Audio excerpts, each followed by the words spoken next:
This is Laricy Live, and I'm your host, Matt Laricy. We're giving you unfiltered access to the world of real estate, where we can cover the market trends, news, and honest answers to keep you ahead of the real estate game. Laricy Live is brought to you by Lincoln Title. Lincoln Title is the best and most efficient title company in Chicago and is the best place to close your property. Laricy Live is brought to you by Guaranteed Rate and Ben Cohen. Ben Cohen is the #1 lender in Illinois and can close your loan in as fast as 8 days. Okay, today we are talking about the 2024 predictions. We do this every year where we discuss what we think is going to happen next year. There's always a lot of these that we're right on. There's always a lot of these that we're wrong on. I mean, that's why they call them predictions. So let's kind of hop right into it. Where do I think rates are going to go? I've said this numerous times, and I'm gonna stick with my prediction that I think rates are going to be 5.5 to 5.9%. I think they're going to get below 6%. It's an election year. And every election, the party that's in charge does something crazy to make the housing market better. So I think that we're going to see them drop the rates. That's been a big thing that I've been preaching, and I do think that's going to come true in the first month or two of 2024. How do I think the market's going to start? I think this is going to be the best spring market we've seen since 2022. There's a few reasons. One, you got rents are pretty much like 25% higher than they were 2 years ago. Two, you're going to have rates that are going to be, in my opinion, could be the lowest point that we've seen in almost 2 years. And three, you're tied to the natural hot start to the spring market cycle for Chicago, which means that Chicago's the most rent-heavy city in the country. Most people's leases come due end of March, April, May, first part of June, and you got those people who naturally are going to want to buy. And you couple the fact that the rents went up 25% from where they signed it maybe a year or two ago, and the fact that got rates are kind of lower. Plus, people are now used to rates being higher. You got to remember in January and February of this year kind of started off slower because a lot of people are like, well, they're 6.875, maybe they'll come down. And then they never did come down, and they've just been going up all year. And I think now people are realizing like, hey, the rate's the rate, and they're just used to it now. So now I think this year is going to take off like a rocket ship. It's also an election year, and I think the elections normally mean that the first 4 to 5 months are always phenomenal. So I do think that we're going to have to strap in, and it's going to be a wild ride for the first 4 to 6 months, we'll call it. How will it finish? I think this market is going to finish absolutely awful. I think let's call it mid-June to July till second week in November, the market's gonna be awful. I don't think it's gonna be like terrible in July, but I think mid-June when the summer shift starts, we're gonna start to notice a little bit of a shift, and then I think it's gonna take a nosedive. You have to remember during election cycles, people get really sensitive, and especially lately, everybody's really tied to politics. Whereas I don't know, maybe 3 presidencies ago, people didn't know who the president was, or definitely couldn't name the vice president or the Speaker of the House or anything like that. Nowadays, people think they're professionals, which is good. I think it's a good thing. People should be more educated in politics. But what's happening now is people are gonna be like, oh, if my person doesn't get elected, that the world's gonna end, so I gotta wait back and see. And people who sit on both sides are gonna be saying that, and what that's gonna lead to is no action. It's gonna lead to no action, specifically in the first-time buyer part, because the first-time buyer is gonna be listening to the parents, and the parents are gonna be telling you the world's gonna end. And in the luxury market, because the luxury market's gonna freeze, because guess what happens as we inch up towards the election is the stock market always gets very wavy and roller coastery, and that makes richer people to get more conservative, because rich people are typically more conservative with their money. That's why they're rich, and they're going to hold. So, you're going to see some step-up buyers. You might see some in-town buyers, but the international market, the luxury market, and the first-time market is going to be dead as we get closer to the election.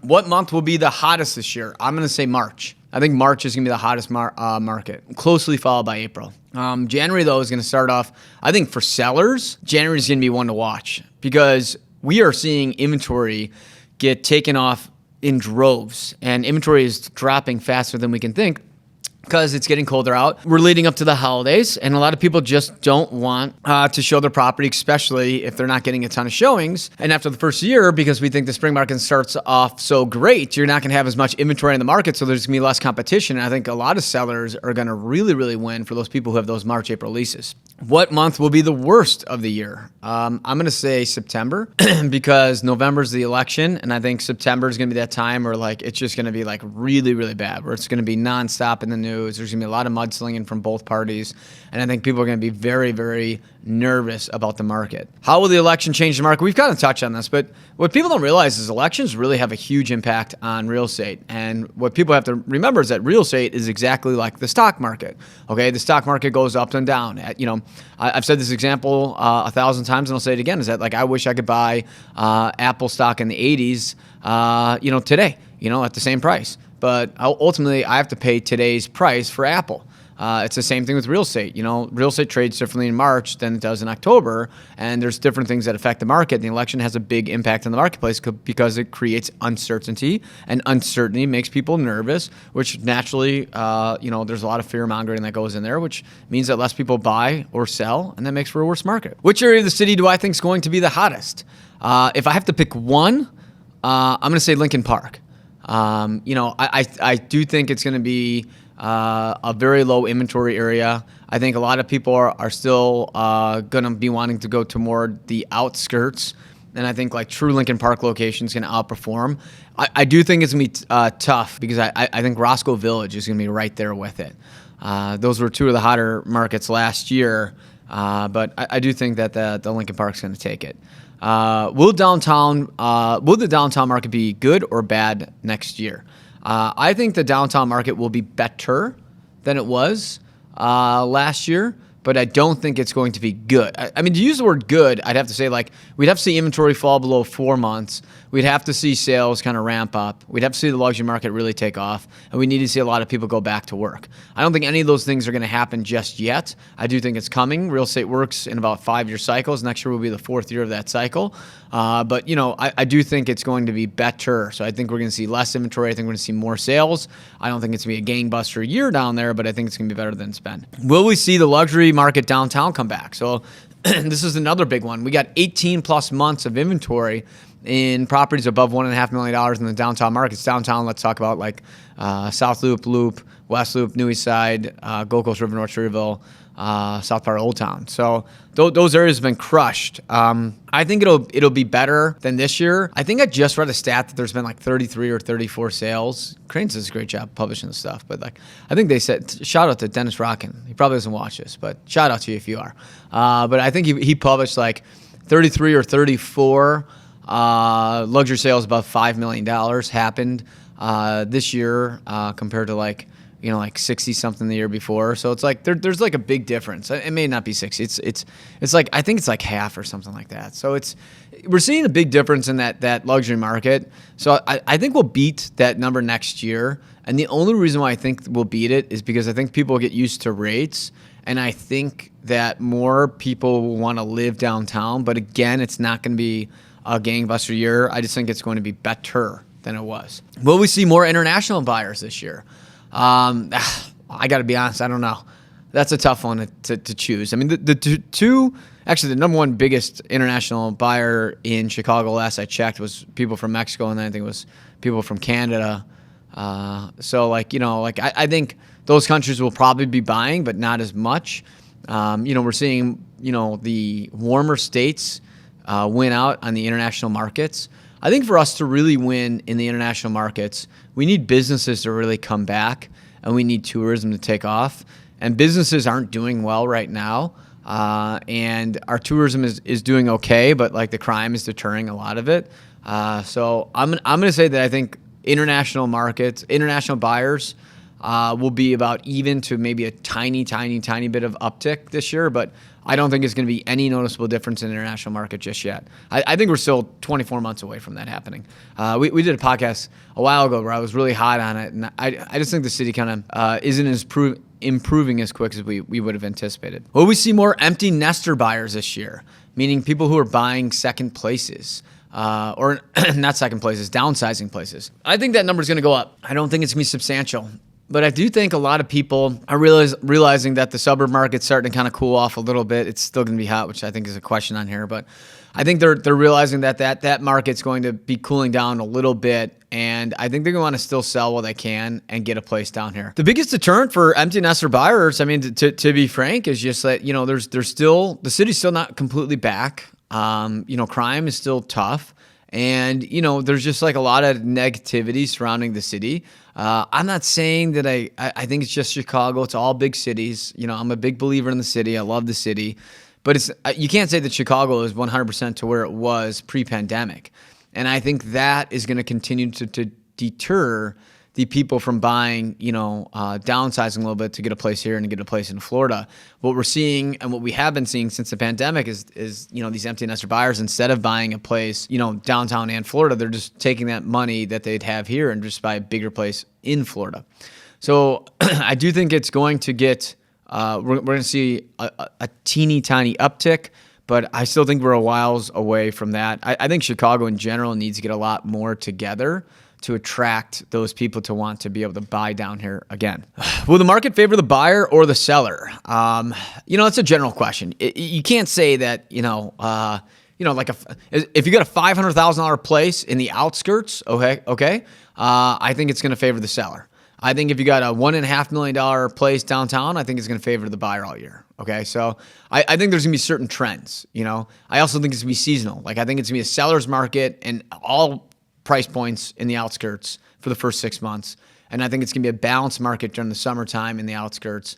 And then I think it's going to be from, let's say, end of August till the end of the year, it'll be a buyer's market in all categories minus the, 500,000 below for the outskirts. I think if you're downtown, I think we're going to see it be a buyer's market essentially all year long, and that's based off of inventory levels. And I think we're going to have above 4 months, all year long downtown. But I do think it's going to start to finally feel like a little bit closer towards the balanced market for first-time buyers. The first-time buyers are like the driving force for the downtown markets right now. So, I think that's going to slowly come back. Inventory has been consistently dropping and sales have been consistently picking up. It's just not going to the at the pace that we would like to see it. Will inventory be higher or lower? I think we're going to see more inventory this year than we saw. I think we're going to see more inventory in 24 than we saw in 23. In 23, we had a lot of people go into what we call the housing freeze, meaning that people were locked in these 2.5 to 3.5% interest rates, and they wanted to buy up, but they had nowhere to go. And they didn't want to sell, get rid of their 2.5% interest rate to go get like a 7% rate and then pay an all-time high. And I think people are kind of used to the fact that hey, rates aren't going to be coming down. How much longer do I want to stay in this place? And I think they've been kind of frozen for a bit. And I think they're going to kind of loosen up a little bit. And I do think that we're going to see more inventory hit the marketplace, which should help us have a better year next year. I think that's the inventory has been a big problem. Will sales be up or down? So sales, we don't have the latest stat. This is like mid-December that we're shooting this. It's not even technically, it's not mid-December yet. We're close to it. So these are predictions that we're shooting in mid-December for next year. Of course, something can happen tomorrow and all these predictions go. But when we talk about sales, I don't have the final stats, but it's hovering around 30% down from when I see from 22. So 23 stats are 30% lower than 22. So I think that sales will be up in 24 compared to 23. I think they'll be up substantially. If we, to give you an example, if we end up being down 30% from 22, I think in 24 sales will be down like maybe 10%, 10 to 15% from 22. So I don't think it's going to be as much. I definitely don't think, when I say we're going to have the hottest spring as we saw in 22, I think it's going to start great, but I don't think it's going to be that crazy all year. So I do think we'll probably see 10 to 15% less sales in 24 than we do in 22, but probably 10 to 15 more than we saw in 23. So I think that's going to be good for business. What percent do I think prices will go up? I'm going to go and say that I think that we're going to see 4.5% is what I'm going to say of a price increase on the outskirts, and I'm going to say a 2% increase on pricing in the downtown market. So 4.5% for the outskirts, 2% for the downtown. Now that's generalizing because it's not talking about price point. I don't want to get too crazy, but I think that'll be a good stat to see if we're correct on. Chicago's more of a turtle. We're not like Florida where we see a 500% increase. Will suburbs still be the hottest market? So for the Chicagoland area, the suburbs reign supreme. I think it's funny. We've been dabbling a little bit more in the suburbs, and that might be something big we announce maybe in the future. But we've been dabbling a little bit because we're downtown Chicago, and a lot of our clients go to the burbs, and we've been referring a lot of this business out, and we've made a lot of connections with realtors out in the burbs, and we're like, let's see, let's kind of do some tests a little bit with some peeps. And we've been trying stuff out for the last few months. And, I still find it mind-boggling that we'll put a place on the market in the suburbs and it gets like 50 offers on it, like first day. And it's like crazy, the differences. And I'll put a property the same price in like River North. And like, I'm not even joking around. Like I won't get a showing for a month. So it's like, when I talk to a lot of these suburb brokers that only sell in the suburbs, they're like, it's like, I need listings. I just can't wait to get more listings. And like, I'm like, well, as a guy that like, I got a ton of business in River North, Streeterville, Gold Coast, Loop, New East Side, South Loop, West Loop. It's like, you want listings, but like, honestly, if they don't come on like even close to where you think it's going to sell, you just pass on them because it just costs too much money to market these things. Like you can only take a loss, so much. I mean, I don't even want to talk about how much money I've lost on listings this year from shoots that didn't sell, but it's substantial amount of money, and like listings are almost like a problem in some parts of the city if you price them too high. And then you look at the suburbs and it's like I feel like in the suburbs, like comps don't even matter. Like price it doesn't matter. Like something could be worth like $1 million and like they go on at like 1.5 and they still sell. And you're like, cause like we'll get a lot of clients that move the burbs. We're like, hey, like, what do you think this is worth? I'm like, according to the comps, like maybe like, 1.1, like, yeah, they want 1.5. I'm like, holy cow.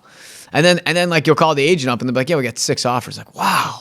Like that's crazy, and they end up going for like 1.7, but it's worth $1 million.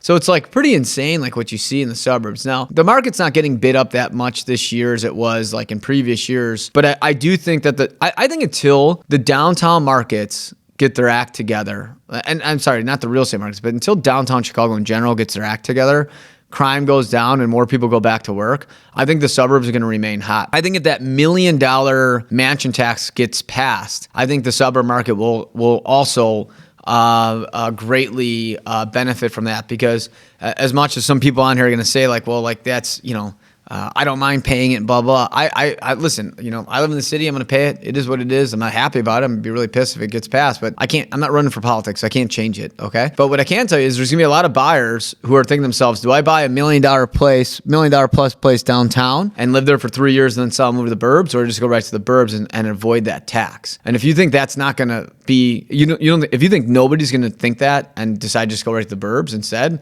like you're crazy. I've already had people tell it to me, and it's not even passed yet. I'm not saying it's like a slew, like people are telling me in droves, but once it gets passed, I think that, well, if it gets passed, I think that will help a lot of people make that decision. Like, instead of buying that in-between place downtown, I'm going to go to the burbs. So with all that being said, I still think the burbs are going to greatly outperform the city market. And I think the burbs probably got at least another 2-year run. And I remember I was saying like maybe 3 years ago that I thought at some point, or 2 years ago that I thought at some point the burbs would finally get outpaced. But like, we're in a tough situation still in the city. We're not back yet. It's taking longer than we expected it to recoup. So until Chicago comes completely back, the suburbs are going to outperform the city, which I'm still baffled by, but it is what it is. The stats are the stats. Will areas like Florida and Arizona get cooler? I'm not an expert in these areas, guys. I mean, we refer a lot of business out there, and I think it's not just Florida, Arizona. I think it's like, the southwest part of the country is like crushing it, and southeast, Florida, Arizona, Texas, Idaho, Denver area, Colorado, those areas are nuts. And I do think that a lot of this is politically motivated. A lot of these states are winning with taxes and some other stuff, and a lot of businesses are moving there, and businesses drive people, and businesses drive an economy. And the greater the economy is, the more people want to live there. So I think, we're going to have to see how things shake out. But considering that as of right now, their economies are doing very well and a lot of businesses have been moving there, I'm going to have to say that I think that, next year is still going to be a great year for them. I think that the main growth years have kind of passed for those places. But I do think, like, if we had to say, like, hey, do I think like Florida or Texas real estate is going to outperform, Chicago real estate on a price growth basis? I mean, I'd put my life savings on the line to say that, yeah, I think that will happen.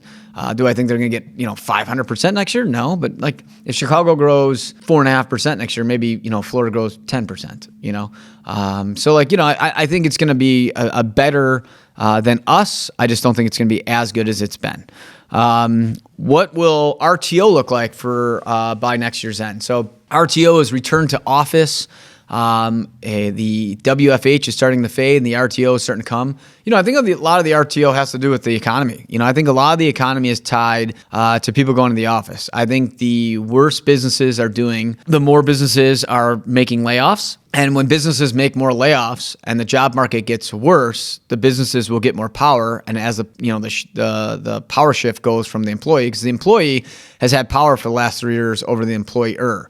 As that power shift starts to go back to the natural occurrence of the employer having the power over the employee, that's going to change the shift of people going back to work, because then instead of the employee dictating that they want to work from home and the employer having to give into it, if there's a lot of people that are unemployed, they're going to have to give into the will of saying like, okay, well, my boss says if I want to keep my job, I got to go back to work and I don't really have any other options, so I'm going to go back to work. And that's going to boost RTO numbers up. Now, I know a lot of people out there watching this are very sensitive about this topic and saying like, I'm never going back to work, blah, blah. I'm not saying whether I agree or disagree. It's none of my business.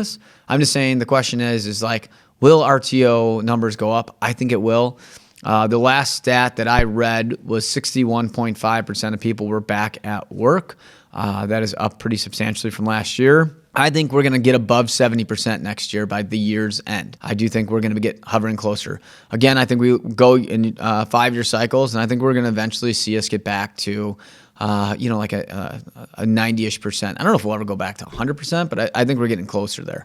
But that's one to watch. And we talk about predictions. I don't think this is one of the questions, but that office market's one to watch. I don't know why we're not reading a lot about this, but if like downtown San Francisco, downtown LA, downtown Seattle, Manhattan, Chicago, all these big cities in the country have all this office debt and all these office buildings are going into foreclosure. If like 30-something% of all these office buildings in the country go into foreclosure, like that'll make a financial collapse that makes '08 look like a walk in the park. Like it'll be awful. There's more debt on those office buildings than there was in the residential market. And when the residential market imploded, we all saw what happened from 2009 to 2013. For anybody that wasn't old enough to remember that, like right now, you go on your Instagram account and probably every friend you know has been to Europe and they're flying first class and they're on like these awesome like month of me vacations where I don't have to work and like it's great. And like I don't get, the luxury of being able to do that type of stuff, but like, I see it, I'm like, holy cow, like how is it? Like when you were younger, like I remember like if you had a friend that went to Europe, people like, man, they're like crushing it. Like they're doing really well. Now like people are just going like it's nothing. I'm not saying like people shouldn't have the opportunity to do it. I'm just saying like, it's different. And I remember in 2009 to 2013, like, your friend would ask you out to dinner, you'd be like, I can't go. Like I can't go. Like I just don't have the money. I'll never forget one of the big things that always sticks out to me is I remember I had a buddy. I've never been to anybody's bachelor party in my life. And I remember the only bachelor party I ever committed to going to was like right around that time. I think it was like 2009 or 10. I was supposed to go to Vegas and I committed to it. And I remember I kind of got slack and I don't really talk to these guys as much anymore, but I couldn't afford to go. Like I just didn't have the money. Like I was like, yeah, I'll go. Like, and then I didn't think about like, well, how am I going to pay for it? I was like in real estate, for anybody out there, it was awful. And I didn't have the cash to pay for the plane ticket. And I definitely didn't have the money to go get a hotel. And I 1,000% didn't have money to go out. So like, and that was just how life was. And like, I think everybody knows like to get to Vegas I think you can fly Southwest for like $69 or $70 or something like that. And like, they pretty much pay you to stay at their hotels so you could gamble. So like, I think you probably do it for less than, $300 or $400, like if you're going with a couple buddies and you're splitting a room, right? You got, if it's $100 a night, you got 4 guys in there, it's $25 a person, right? So like, these aren't like super expensive things to do, but I just couldn't do it. And like nowadays, you almost never hear of people who can't do stuff like that. But at a certain point, the economy is going to go down. And if this office sector and all these places go into foreclosure, I think we're heading back towards that. I don't know. Again, it reminds me of the residential real estate market in like '07 when like it was like nobody's talking about it. Everybody just thought we were going to be on this high forever. And then '08 hit and everybody's like, of course this was going to happen. Like, how did we see this coming? It's like, I don't know. Nobody's saying anything about this office sector. Like there's almost no articles talking about like how like all these buildings are going into foreclosure. Like what are these banks going to do when they all go like $50 billion in debt? Like where's that money going to come from? I don't know. It's just something to watch. I think if we're talking about predictions, my prediction is we're going to start hearing about that a little bit more. And I think we're going to start seeing the government start forcing their employees back to work. I've seen Biden, slowly start to implement that. But I think we're going to start seeing, government pressure on people and businesses forcing people to go back to the offices. So, we don't go into that position. So I do think, again, not a little conspiracy theory, but I do think at some point we're going to see some pressure from the higher ups on businesses of getting people in there so we don't go into foreclosures for the businesses, which would then lead to a horrible economy. But we'll call that more of a conspiracy than we'll call that a prediction. But we'll see. Let's throw that one up there. Will more people flock back to cities this year? I think cities are coming back. There's been an article recently that talked about how millennials are in regret of moving out of big cities and moving to like farmlands and stuff like that. And we're seeing them come back in what they call droves. I am seeing that happen a lot, specifically in that 25 to 40 something category. It's a big thing I've talked about on this podcast a million times. Like, why is a 25-year-old single guy or girl moving to the suburbs? I'm like, who are you going to meet out there? Like, most people have kids that go to the burbs, and I can't like steer, but I'm saying like it's just a fact. So if you're 25 years old, like, I don't know, there's not like a ton of people to meet, and there's not really much to do. So it's like, like the city's kind of like where people are. And I think a lot of people are like, kind of, I think I've used this example a million times. I think they're just like going to Applebee's. And I think like, hey, I want to go to like cool restaurants and meet people, et cetera. So I do think more people will flock back downtown. I don't think it's going to be like a huge thing. But I think we're starting to see the beginning and the end of people like not going to cities at all. Will crime get better downtown? So year over year, 23 is going to finish as worse than 22. I think in 21 I was more optimistic, and 22 I was more optimistic about crime in Chicago in 23. But now I think with our current leadership and what's happening in the city, I would say that it's probably going to be worse next year. I feel like every time I look, the stats are trending in the opposite direction. Like carjackings are up, robberies are up, burglaries are up. I feel like it's a daily occurrence now. Somebody's driving a car through a retail shop window and just taking it. There's not a morning I don't wake up where there's like a shooting within like 500 feet of where I live and sleep on Citizen. So it's up, and like it's a very real problem. And I think it's a very real thing that people should talk about because it's detrimental for the city market to come back. But unfortunately, I think crime will be worse next year. And I think crime will continue to get worse until the people speak out. Until you put enough pressure on your alderman, if everybody out there that's listening to this calls their alderman's like, listen, I'm sick of this, and people put pressure on the mayor to actually like get crime down and let them know that this is a very real problem, that the city's not going to come back. But the question is, do I think it's going to be up? Yeah. I think it's going to be pretty substantially up next year, looking at the last few months downtown. Who will take the most days off on the team? I'm not going to answer that because people are going to get really offended on my team. But I think the guy that's going to finish with the most days off this year will be the same guy that finishes with the most days off next year. I do have to say, though, I think if we want to talk about who's going to take the least days off next year, I'm going to go with Mickey. Mickey isn't going to finish with the least days off this year, but I think he's making a comeback. He had a kid this year. He's starting to be a little bit more of a family man, took off some time, but I think he's gonna come back and take the title of least days off away from me. I'm gonna win least days off this year. So, how many vacations will I be taking next year? I probably gonna take 3, to be honest. I normally take 2, so I'll probably take 3 next year. It's my the big difference is I got my 40th birthday. I'm turned 40. I'm disgustingly old. It's terrible. It's depressing. And for my 40th, I'm going to Napa. It's in March, which is against all my odds. We'll see if I keep that trip. I'm 50-50. I'm gonna cancel it, but I don't know. I don't know if 3 nights away is really going to ruin my business, but we'll see. But as of right now, I got 3 planned. And by the way, guys, my 3 vacations are always 3 to 4 days at a time. So we're not talking like a detrimental amount of money a time. And I always take them, minus my March one, around a major holiday. So it's normally like a very slow time. When do you predict your business? Where do I predict our business will go next year? So this year we're finishing pretty down. I mean, it'll be around 40-ish million down this year over year, which is the biggest drop off that I've ever seen in my career. But I'm predicting that we break $300 million next year. I think we're going to crush it next year. I do. I just think a lot of the reasons why we're down this year is not because of things we did. Well, I don't want to not take blame. I mean, it's things we probably could have. Not probably, but a lot of stuff was out of our control, like we lost a lot of deals. And like, you can't put a gun to somebody's head and make them buy a place. Okay. Like you just can't. But we spent a lot of time on those people that, ended up not buying. And I think that contract closings, which was like at one of the highest points in history, is not going to be as bad next year. And I think if we don't lose $25+ million in contracts, that alone is going to put us closer to where we were in 22.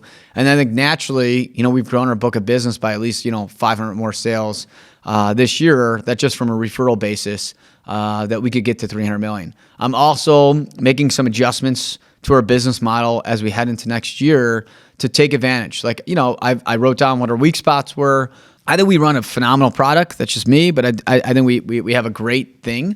But I think you can always be better. And, we sat down and we talked about what we're doing wrong and where we can fix it. And we took a game plan. And I literally am making the adjustments as we speak to take advantage of January, February. It's like give you an example. Like I know January is one of our busiest months of the year. So what we did is we took all of our listings off that weren't getting any showings, and we put them in the pockets. And then we are hiring a few new agents to help us work all that business for when we go live. So when we go live, we have people that can cover it. And at the same time, we know our leads are going to double in January compared to December. So this way, the agents who've been here longer can help work the new leads that come in. And then I'll be overseeing that and taking on the new business and going on listing appointments. So, we're adjusting this ahead of time now and preparing for January. So when January hits and everybody's like, oh my God, I can't believe how busy I am, blah, blah, blah. It's like, well, yeah, we knew it was going to be like this. And we were built for it and we were ready for it and we're going to crush it. And I think that's going to be one of the reasons why we're going to break 300. I'm going to go with 303 is going to be our number next year. Remember this is December 13th right now. I'm going for 303 million close in 2024. Will more agents leave the business? I think real estate's going to keep going down from people. I do think more people will leave the business. It's, you got a lot of stuff going on. I still think even though sales will be good, they're not going to be where they were. And another thing is, remember, it's like a ton of people got laid off in 2020 and the first part of 21, and people didn't know what to do, so they just got their real estate license. And they actually didn't want to be realtors, but they got their license. They thought it'd be easy. They watched a lot of Netflix stuff. And like now the market's kind of tough, and people realize like how tough it is to actually get business. People are like, this is what I signed up for. Like, I want just like an easy paycheck job coming in. So I think we're going to continue to lose businesses, realtors, and I think we should. I think there was way too many realtors that entered the business. I think they almost like put a third on. I don't know the actual stats, but I think it was like a third more. I think we're going to lose probably that many. How do I think 2024 will be compared to 23? I think 24 will be substantially better than 23. I think 23 was like we were running pretty fast, and then towards the end of middle of 22, we kind of like stumbled and we hit a wall, and we got a little tired, and we had to like kind of like figure out how we're going to finish the rest of this marathon. And then I think 23 was the year people were kind of like the market was kind of figuring it out. And although I do think the market won't be as strong as 22, I do think that we're kind of heading back more towards what I would say is a consistent market in 24, which I think is good. So that's it, guys. That's all we got for you today. Let's see which one of these predictions come true. Let's take notes of it. We're gonna do some reels later on in 24 to see what we got right and what we got wrong. But let us know what you think. Let us know where you think 24 will be in real estate. Leave your comments. Thanks for listening to Laricy Live.